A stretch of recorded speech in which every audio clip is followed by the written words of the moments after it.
Hey, everybody, and we are live with another episode of Hot Jobs, episode 211, I believe it is. Oh, yeah. So, yeah, I guess that's like almost 4 years straight of weekly Hot Jobs. Yep. So, today I'm with Tara Soprano, and she's got a puppy dog in the background somewhere, I'm sure. Yeah, he's sleeping. There He's you sleeping go. back here. The other two, I think, are upstairs. There you go. Around.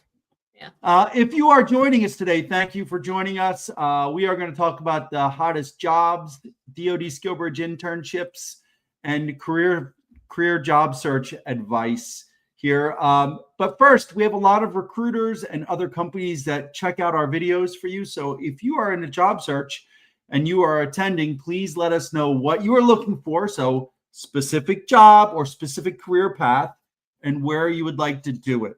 Right? Don't just say, I'm looking for a job. I need something remote. We want to make it help us help you. Right? Just add it in the comments. And then if you've got questions or anything you'd like to add to the conversation at any point during today's session, drop it in the comments and I'll go ahead and bring some of them up for the rest of the participants to see. So, all right. So let's start off. I've got a couple juicy topics. I'm going to get Tara all energized. You can see this already. Almost a snort there with the topic of knockout questions. And so what a knockout question is when a recruiter has a role that absolutely positively requires something, they add a question into the application says, do you have this? Yes or no?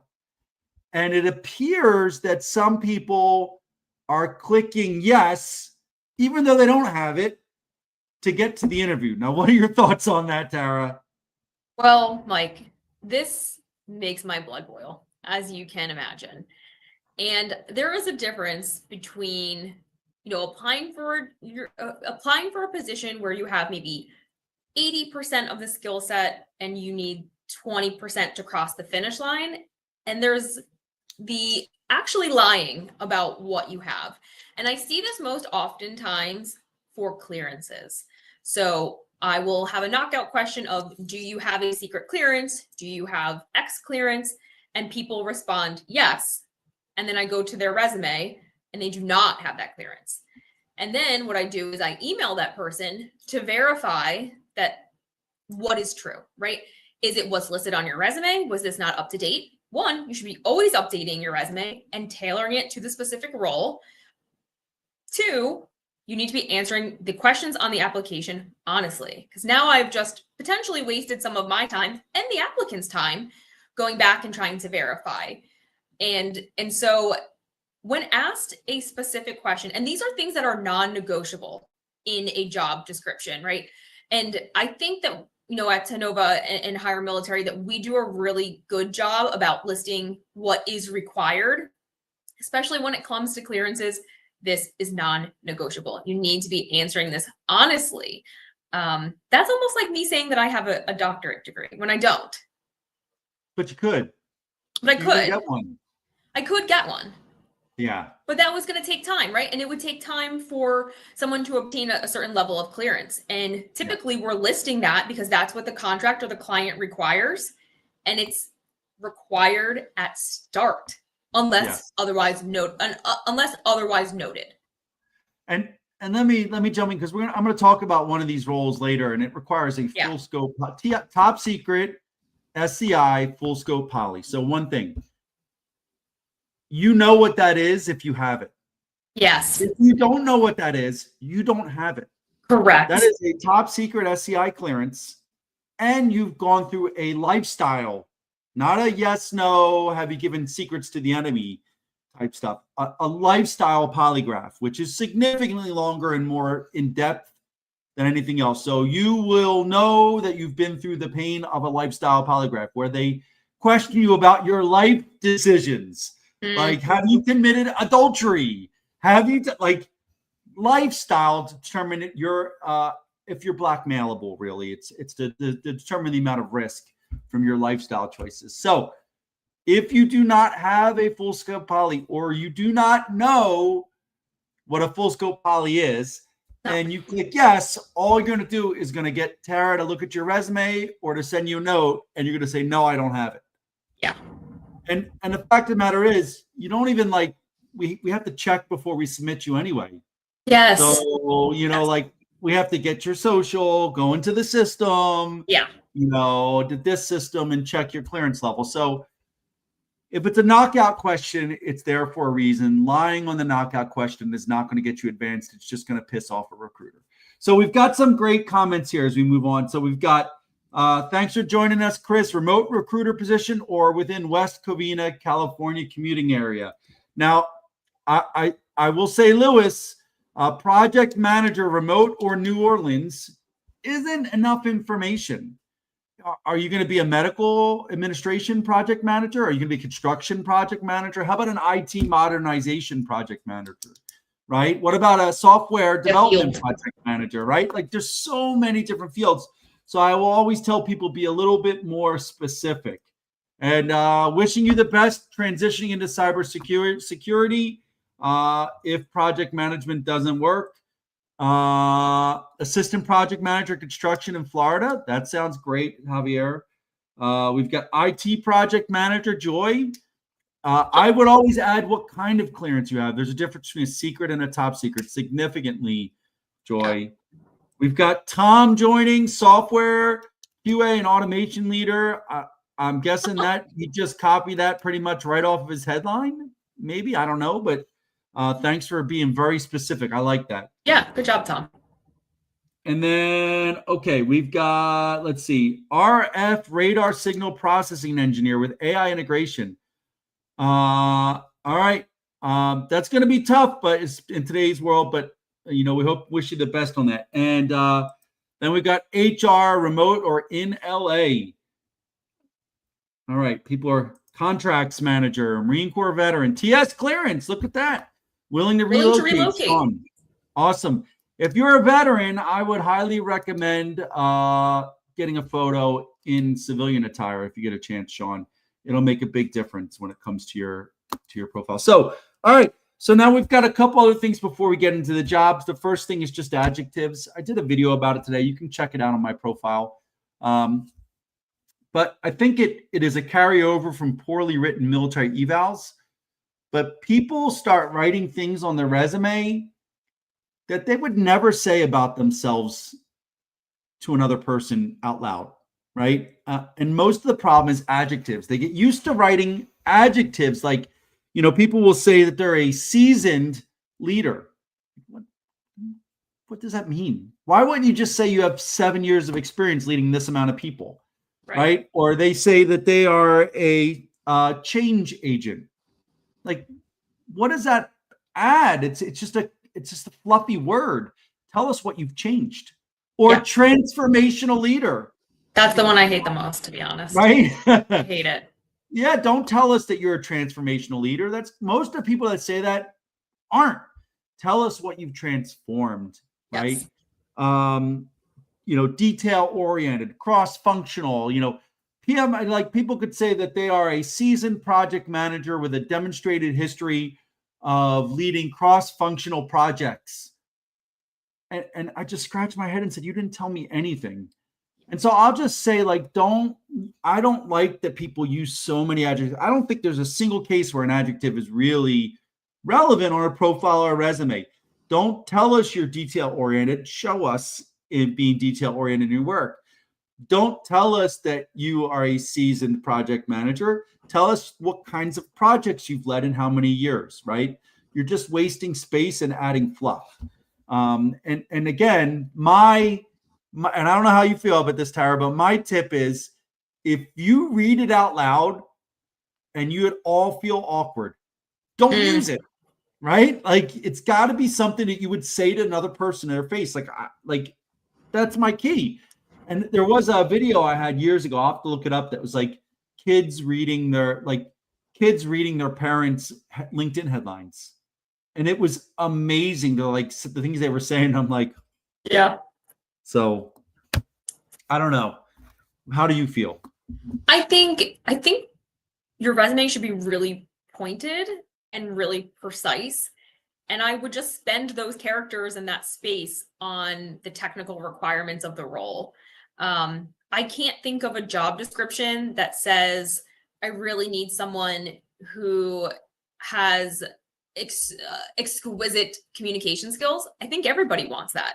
I think no one is going into the hiring process and saying like, I really want a poor communicator. If it's called out in the job description, I think there's ways to demonstrate that. Like you said, a seasoned project manager, 7 years of experience leading teams of over 50, right? Like that says something. There's other ways to say it. And I think this is something we've talked about before about like, what was your responsibility and your results? So like, I'm responsible for leading 50 people and we mitigated whatever risk by X% or increased sales by X% or X dollars. So you should be showing those results. And I think those are the fluffy stuff maybe is for the interview, saying, this is the style of communication I have. I've asked people that. I've asked someone out this morning, tell me what type of like style of communication do you have? Because that was something that was told to me by our client, that they are looking for someone who has strong communication skills. That's not something I put in the job description. That's something I'm gauging as I'm talking to the person.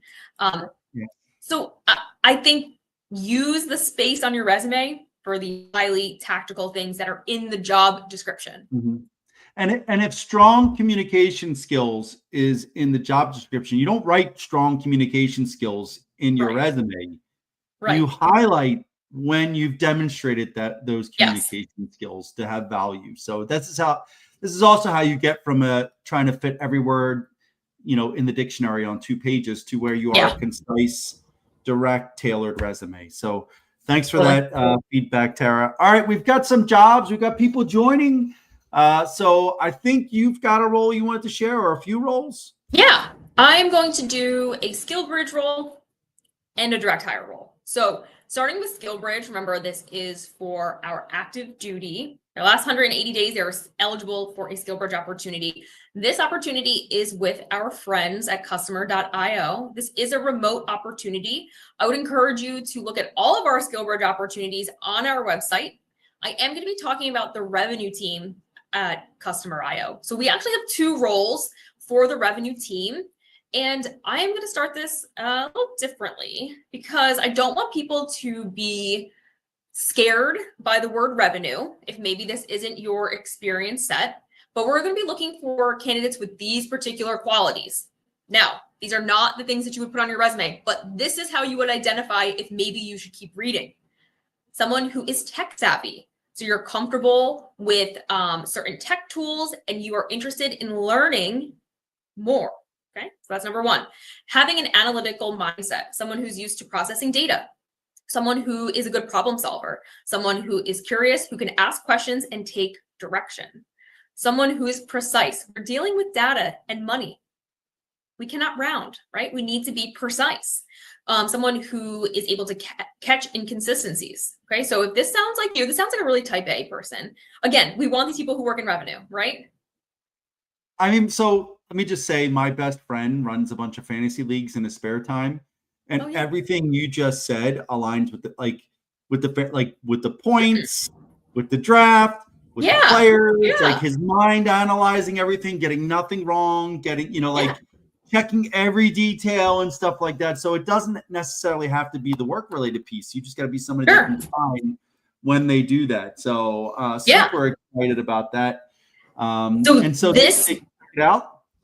Yes. So this department, they help make automations and dashboards that's used by sales, marketing, and customer success. So they are, I was going to say they're all cross-functional. They, just as a joke.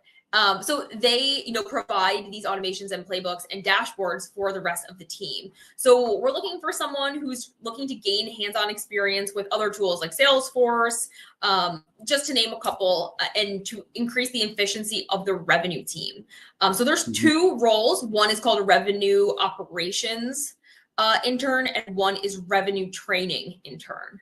And these are both remote, SkillBridge. So if this sounds like something that is up your alley, go ahead and check out all of the details on our website and make sure you apply. And people will say, how can I learn more?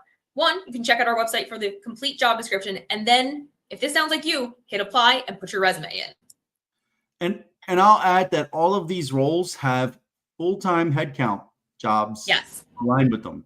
So if you show up and you do well with your remote SkillBridge internship, you could get a very good remote job doing the Yes. same. Like, yes, this is your try it before you buy it phase with a fantastic company. We've worked with people at this company for years. With some of their other companies, they are all about SkillBridge, and they have always made job offers to successful candidates. So this is a great foot in the door to a remote career, working around sales that is going to give you information that may fill gaps or launch you on a trajectory to other things. I will always tell people, very rarely in the private sector, will you make it to the executive level if you don't have any kind of revenue sales type experience. You've got to know how to correlate everything to the sell, to the dollar that's coming in. Yeah. Otherwise, you can't run a business unit. And so check them out. They're great. Do you have another They one? are. I do. So this is going to be a direct hire role. So all are welcome to apply. This is with our friends at Virtualytics. So this is a full-time role in the Quantico area. This is going to be customer facing at least 3 days a week. So you want to make sure that you are either in that area or can relocate to that area. This is for a forward support representative. And this person is going to be the on-the-ground contact for a military law enforcement organization. And they're going to serve as like the knowledge manager for the Virtualytics artificial intelligence platform. So they are going to be the troubleshooting person, the customer advocate. They're going to be representing the Virtualytics brand on site. And so this person, I would say, has to be, we're looking for someone who is a problem solver, a doer. I think that's a go-getter, someone who is familiar with military police or has experience in military police. Veterans would be perfect for this job. So I have all of the details. This just went up on our website yesterday afternoon. So if you want to check out all of those details, we have 2 positions at Virtualytics. This is called the forward support representative in Quantico. So go ahead and check out the full list on our website up above. So I just want to say anybody stationed at Quantico probably has experience in operations. Definitely. But I do want to say familiarity with military police does not include any certain run-ins you may have had with them in the past. Correct. So, No personal it is a Marine experience. Corps base. So I like to let people know that. Those sound great. I've got a couple roles too. Sure. So I do want to share, we've got a great role in San Antonio. It's a sales promotion education role. And basically we have 2 of these same roles. They are in San Antonio, and you are working in the AFES exchange locations across the 4 bases for small periods of times at each one. This is a full-time job. And you are educating people on new products, right? So they set up a table, a booth right near where you go through the checkout, and people walk by and they're interested. You show them how these new products use. Now you do have to be 24 years of age, and you do have to have a close connection to the military community. But in Mill City, USA, most people there do have that connection. And you've got to be comfortable talking to people. You can't do this job and be a complete introvert. And so if you are interested, the job pays $60K a year plus benefits. So you will start off getting paid more than every person working in that AFES facility pretty much, which is always nice. If you're interested, you can look up sales promotion on the HireMilitary website and drop an application. These are going right now. We've already had a bunch of candidates, but we would love to get a few more. Again, there are 2 roles. So if you know someone in San Antonio that's looking, please mention this to them as well. The other one is the clearance one we talked about. We are looking for a project manager. This is not a highly technical project manager. This is someone that can actually run a project around talent management and helping people transition into the military sector. So the job is located on Fort Meade. It's on site and requires a top secret SCI full scope poly. This is the lifestyle polygraph. You have to have a current full scope polygraph to be eligible for this role. But if you have a full scope poly and you're willing to work on Fort Meade and you just want to be able to take care of people and run a project that's really exciting, please go to HireMilitary.us and check out that project manager role. I will tell you, you will love the job because you are really taking care of people, helping people, solving problems. Again, you don't need to be a highly technical person. It's more of an HR, HR consulting type project than a highly technical project. But any knowledge of the Cyber Command enterprise would be beneficial as well. So that's the PM role. And then I do want to mention our friends at DLA Finance. So DLA Finance, Defense Logistics Agency's finance section, provides the financial supports to the units at DLA that are providing and getting equipment out to the warfighter all over the world. And so we have a lot of great SkillBridge and direct hire roles at DLA Finance.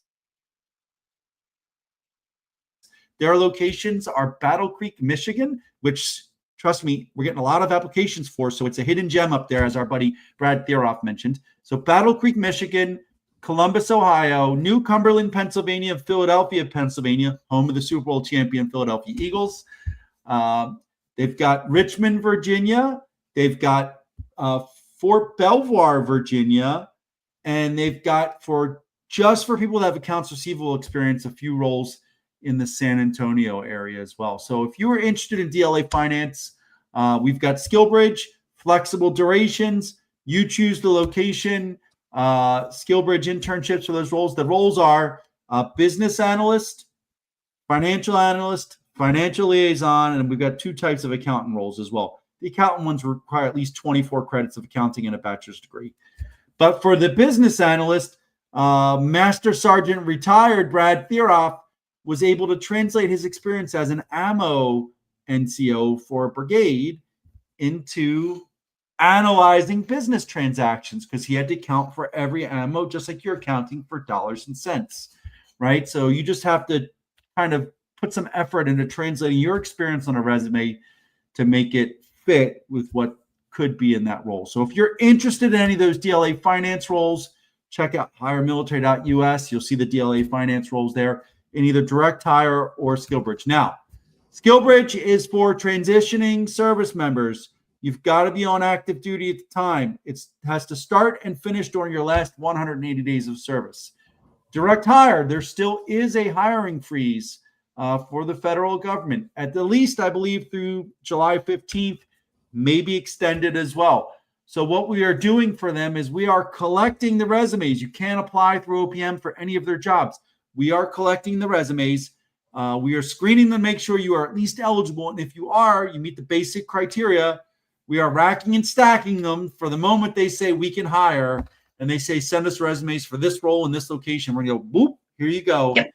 And their intent is to use direct hire, rapid hire authority to bring as many veterans into the process as well. So if any of those DLA finance roles are of interest to you, go ahead and apply to either SkillBridge or direct hire. And as soon as we're eligible, you'll get a note from us that we're sending everything over. And hopefully we'll get a bunch of people hired for these roles. They're really excited and passionate about bringing more veterans to a Department of Defense organization that is focused on supporting the warfighter. That's DLA Finance all the way. All right. Anything you've got over there?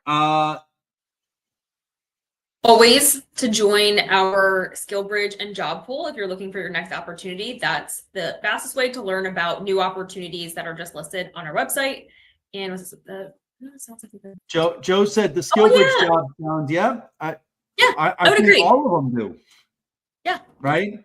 I agree. So Joe, if you are interested in any of those, if it fits you, if you're describing yourself by chance, I would go ahead and apply to one or more that fit you, and then follow up with a message after you applied to Tara. And I always like seeing those people. Oh, my kids are at the pool and it's thundering. So I think that we're gonna wrap this up in a minute or two. Yeah. Not good for kids to be out at the pool when there's thunder and lightning. So, hey, everybody, thank you so much for joining us today. Again, we're here every Tuesday at 2 p.m. Eastern time, and look forward to seeing you next week. Bye, everyone. That's good. Bye, everyone.